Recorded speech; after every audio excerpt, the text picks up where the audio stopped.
entire journey, and what they see is not the strong, independent person they convinced themselves they were, but rather a terrified soul who sacrificed something irreplaceable on the altar of ego and self-protection. The mirror of their own absence has shown them exactly what they lost when they let you go, and the reflection is so unbearable that staying away has become more torturous than the risk of reaching out, more devastating than whatever rejection might await them. If they dare to speak the truth, they have been suffocating beneath layers of false composure. This breaking point is not a moment of weakness, but rather the first genuine strength they have shown in this entire dynamic, because it takes more courage to shatter your own defenses than it does to maintain them indefinitely against the tide of your own heart's knowing. They are preparing to do something that terrifies them more than silence ever did, and the transformation happening within them is the necessary destruction that precedes all authentic rebirth. They are working up courage for something big, something that exists far beyond the realm of casual text messages or strategic social media gestures designed to test the waters without risking their ego in the process. What they are preparing is not a breadcrumb, but a full offering, not a vague feeler, but a declaration that will require them to stand completely exposed in the truth of everything they have been hiding, denying, and running from since this connection first ignited something in them they were not ready to hold. You must understand that this action they are gathering strength to take is so out of character for the version of themselves they have shown you, so radically different from the self-protective patterns they have demonstrated until now, that when it arrives, it will serve as undeniable proof that something fundamental has shifted in the bedrock of who they are and what they are willing to risk for what they know in their soul is real. This is not about them sliding back into your life with strategic ambiguity or calculated distance that keeps one foot always positioned near the exit. This is about them showing up in a way that burns every bridge back to the safety of detachment, that commits them fully to the vulnerability of being seen in their need, their regret, their longing, their absolute knowing that walking away from you was the greatest mistake they have made in a journey filled with choices they wish they could unmake. They are rehearsing words in their mind that they have never spoken aloud, words that terrify them because once released they cannot be taken back or disguised as anything other than what they are. A complete surrender of the pretense that they were ever fine without you, ever whole in your absence, ever anything but haunted by the ghost of what they destroyed when they chose pride over presence. Carl Jung understood that the meeting of two personalities is like the contact of two chemical substances. If there is any reaction, both are transformed. They are finally allowing themselves to acknowledge that they were transformed by you, that the reaction between your souls created something they cannot replicate or replace with anyone else. And this acknowledgement is what is driving them toward action that will make no sense to anyone observing from outside this connection, but will make perfect sense to you when you feel the energetic signature of truth vibrating beneath their words. An action that will require them to be completely vulnerable, completely honest, completely willing to face whatever response you give them from the sovereign throne of your own healed power and clarity. There is always a catalyst, always a specific moment when the foundations of denial crack open and let reality flood in with such force that maintaining the comfortable lies becomes impossible even for the most committed practitioner of self-deception. For this person, that moment arrived recently in a form that shattered their carefully constructed narrative about being fine, being over it, being able to move forward as though you were just another chapter they could close and file away in the archive of their romantic history. They saw you moving on, or at least appearing to move on, and the terror that seized them was so visceral, so primal, so utterly consuming that it bypassed every intellectual defense and landed directly in the part of them that knows beyond knowing that losing you permanently is not something they can survive with any semblance of their soul intact. Or perhaps it was not your movement forward, but rather their own descent downward that created this breaking point, their own journey into the dark night of the soul where they were forced to confront the wasteland they created when they chose safety over sacred connection. They hit rock bottom and discovered at the bottom not the relief they expected, but only the echoing emptiness of a life instructed around avoiding the very vulnerability that makes living worthwhile. In that darkness, they finally surrendered to the truth they have been fighting since the beginning, that you are not replaceable, not forgettable, not someone they can simply move on from as though this connection was ordinary or superficial or anything less than the sole recognition it has always been beneath all their attempts to diminish it into something manageable. This catalyst moment, whether it came from witnessing your freedom or experiencing their own devastation, cracked open something in them that cannot be sealed back shut. The timing is divine not because the universe follows your preferred schedule, but because consciousness requires perfect conditions for breakthrough, and those conditions have finally aligned in a way that makes their continued resistance more painful than their fear of vulnerability. They are being pushed by forces they cannot name toward action they cannot avoid, and the momentum is carrying them directly toward the moment when they will have to risk everything they have been protecting to reclaim what they know they lost. Jung spoke of the shadow as the part of ourselves we reject, deny, and project onto others, because we cannot bear to acknowledge it within our own psyche. And this person has been engaged in an unconscious wrestling match with their shadow that could not be avoided or bypassed if genuine transformation was to occur. They had to face their demons before facing you, had to meet the parts of themselves they found most unacceptable, most shameful, most unlovable, and recognize that these rejected fragments were precisely what drove them away from love when love first offered itself without conditions or demands.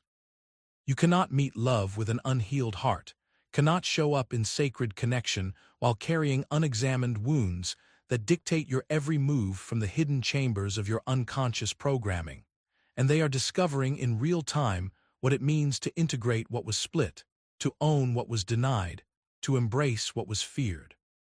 This shadow work is not pretty or linear or something that happens on a convenient timeline that respects your patience or their pride.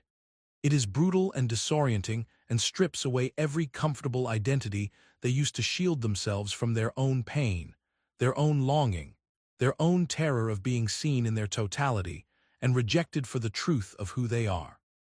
They have had to sit with their patterns of abandonment, their tendencies toward emotional unavailability, their addiction to control and their fear of surrender, and in sitting with these aspects of self they previously disowned, they have begun the alchemical process of transforming lead into gold, shadow into light, fragmentation into wholeness.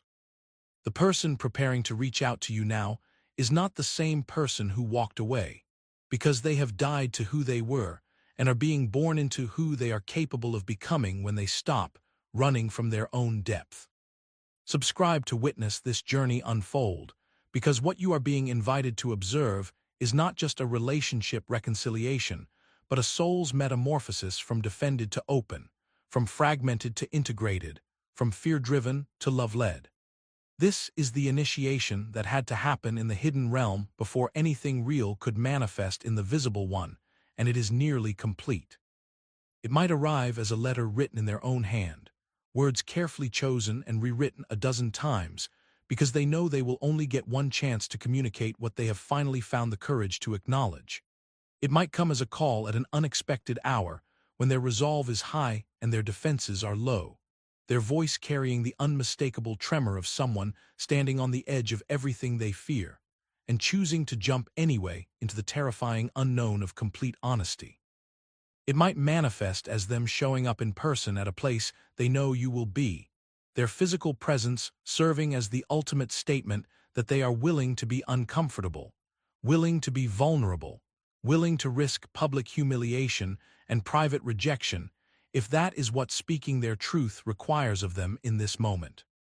Whatever form it takes, you will recognize it immediately by the energetic signature that accompanies genuine vulnerability rather than strategic manipulation. These will be words they have never said to you before, words that cost them something to speak because they reveal needs they were taught to hide, feelings they were conditioned to suppress, desires they learned early to deny in order to maintain an appearance of self-sufficiency and emotional independence. You will hear in their communication not the casual testing of waters, but the absolute immersion into depths they previously refused to acknowledge existed. And the difference will be so clear, so palpable, so undeniable that any confusion you felt about their intentions will evaporate in the presence of this unambiguous declaration. An apology that does not deflect or minimize, but takes full ownership of the pain their choices created. A confession that does not hide behind vagueness, but names specifically what they feel, what they want, what they are finally willing to admit they cannot live without. A plea that does not demand or pressure, but simply lays bare the truth of their internal landscape and leaves the power of response completely in your hands.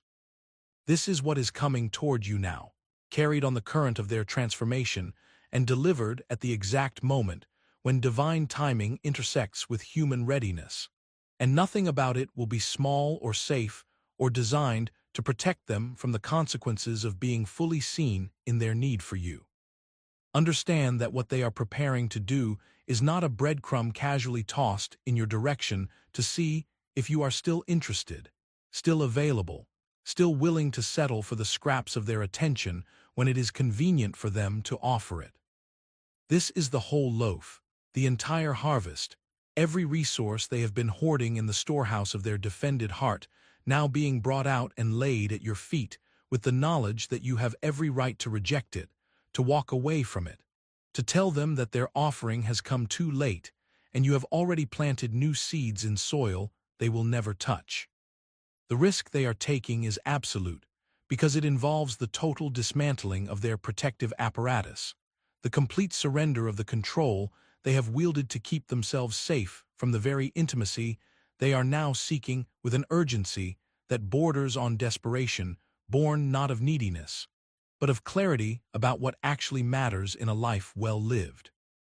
They know they might lose everything, and they are doing it anyway because remaining in the prison of their own fear has become more unbearable than the possibility of your rejection. They are risking their pride, that fragile ego structure that convinced them for so long that being vulnerable was equivalent to being weak, that needing someone was a failure rather than the most human and holy of experiences. They are risking the comfortable narrative they constructed about why this connection did not work, the story they told themselves and others to justify their choice to walk away, and admitting they were wrong requires a level of humility that does not come naturally to someone who has spent years perfecting the art of emotional self-protection. They are risking the judgment of everyone who witnessed their departure and will now witness their return, risking being seen as inconsistent or confused or weak, when in reality what they are demonstrating is the opposite. The strength to admit error, the courage to choose love over image, the wisdom to recognize that being right is worth nothing if it costs you everything that makes being alive meaningful. This is terror and courage existing simultaneously in the same breath, the same body, the same decision to reach for what they know is real despite every logical reason to protect themselves from potential pain. Carl Jung taught that the privilege of a lifetime is to become who you truly are, and this person is finally claiming that privilege by allowing their true self, the one that loves you, needs you, chooses you, to emerge from beneath the false self that tried so hard to convince everyone, including themselves, that they were fine in your absence. Real change speaks through consistent action, not just words carefully crafted to bypass your defenses and gain access to your energy without requiring actual transformation on their part. You will know this is genuine not because they say the right things, though their words will carry the weight of truth when they are spoken from an integrated place rather than a manipulative one, but because what follows their initial outreach demonstrates a pattern of showing up, of following through, of proving with behavior over time that the internal shifts they claim to have experienced are not temporary adjustments designed to win you back, but permanent reconfigurations of how they move through the world and how they prioritize what matters most to their soul. Watch for the energetic quality beneath their communication. Does it seek to take from you or offer to you? Does it demand immediate forgiveness or respect your need for time and space to discern whether this is safe? Does it center their comfort or honor your sovereignty to choose what serves your highest good regardless of what that choice costs them? Authentic change reveals itself through humility, through patience, through the willingness to do whatever is necessary to rebuild trust without entitlement to your automatic acceptance, just because they have finally decided to acknowledge what was always true. It shows up in their capacity to sit with your anger if you feel angry, with your uncertainty if you feel uncertain, with your boundaries if you need boundaries, without trying to rush you past your legitimate emotional responses, because their discomfort with your processing is more important than your right to feel everything you need to feel about what they put you through. Real transformation means they no longer need you to manage their emotions or protect their ego, no longer require you to make this easy for them when nothing about their absence was easy for you, no longer expect you to meet them with open arms when they have earned your caution through their previous choices to prioritize their fear over your connection. Share this if you are waiting for real, not games, because your discernment is the sacred guardian that protects your energy from those who would use spiritual language to manipulate rather than those who embody spiritual principles through their actual behavior over time. You are not obligated to accept what they offer, not required to forgive what they have done, not responsible for making their journey of transformation easier by immediately rewarding their growth with access to your heart, before you have had adequate time and evidence to determine whether this shift is sustainable or simply another temporary adjustment that will dissolve the moment they feel secure in your presence again. You are allowed to say not yet, allowed to say I need more time to see if your actions match your words, allowed to say I need space to feel into whether my soul actually wants this reunion, or whether my mind is simply romanticizing something that was never as healthy as I wanted it to be. You are allowed to say not ever, allowed to recognize that sometimes love is not enough when patterns of behavior have caused damage that cannot be repaired even with the best intentions and the most sincere apologies. Allowed to choose your own peace over their redemption arc, if that is what your inner knowing tells you honors your worth and protects your well-being most fully. But you are also allowed to forgive and try again if forgiveness feels true rather than pressured.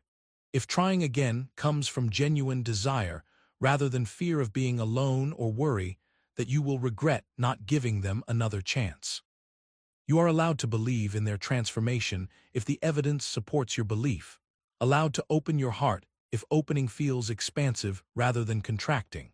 allowed to receive what they are offering if receiving aligns with your highest path and serves your evolution rather than merely soothing your loneliness or satisfying your ego's need to be chosen after being rejected. Both responses are valid because you are the sovereign authority in your own life, the only one who can determine what is right for your journey, and no one outside your own soul gets to dictate whether choosing them or releasing them is the choice that will lead you toward your most authentic expression of who you came here to become. This moment is not about them or their needs or their timeline for resolution. This moment is about you claiming your power to decide what you will allow into your sacred space and what you will lovingly but firmly keep outside of it. This is not years away, not some distant possibility that exists only in the realm of hopeful fantasy, while you wait indefinitely for movement that may never come. This is close, so close that if you pay attention to the subtle shifts in energy around you, the synchronicities beginning to appear with increasing frequency, the way your thoughts of them have intensified recently despite your attempts to focus elsewhere, you will recognize that the momentum has already begun, and what remains is only the final closing of distance between intention and manifestation. Watch for signs in the coming days and weeks that confirm what you already feel in the knowing part of you that does not require logical proof. Repeated numbers appearing at moments when you are thinking of them, unexpected references to things that carry specific meaning in your connection, dreams that feel more like visitations than random neural processing, the sudden sense that you should be in a certain place at a certain time for reasons you cannot articulate but must follow anyway. When you see the signs, when you feel the energetic signature of divine timing aligning all the pieces that needed to align before this could unfold in the physical realm, you will know it is time to prepare yourself not by rehearsing what you will say or do, but by grounding yourself in the clarity of who you are, what you deserve, and what you will and will not accept regardless of how much you have longed for this moment. The collective unconscious that Jung understood as the shared reservoir of human experience and archetypal pattern is activating the ancient template of the lover's return, the prodigal's homecoming, the sacred reunion that happens when two souls complete the necessary initiations in separation and are ready to attempt union from a more conscious place than was possible before. The unexpected is coming, arriving not according to your timeline or theirs, but according to the divine orchestration that governs all things when we surrender our need to control and trust the intelligence that moves through all of life. Are you ready to receive it, to meet what arrives with the full presence of your healed and sovereign self, to hold space for whatever unfolds next with grace and wisdom and unwavering commitment to your own truth?